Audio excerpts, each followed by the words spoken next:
ኢትዮጵያን ወደ ተሳቤተ ሀገር እናሻግራት ሁላችንም በመደመር መድረሻችን ጫፍ እስከ ጫፍ እንዲሰማ ለኩሰው ይቀጣጠል የድል ሻማ።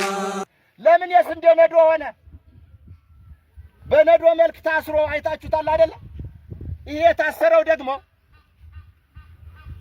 ብልጽግና ፓርቲ ህብረ ብሔራዊነቱን፣ አቃፊነቱን፣ አካታችነቱን ልክ እንደ ችቦ የተሰበሰበ ህዝብን የሚመራ ፓርቲ በመሆኑ ነው። ከ86 በላይ ብሔር ብሔረሰቦች ያሏት ሀገር ናታች ሀገር።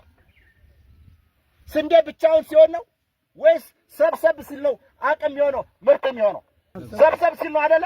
ሰብሰብ ስንል እኛም ደግሞ እንደ ኢትዮጵያዊነት አቅም እንሆናለን፣ ምርቱን እንሆናለን፣ ሰላም እንሆናለን፣ ኢትዮጵያን እናሻግራለን ማለት ነው።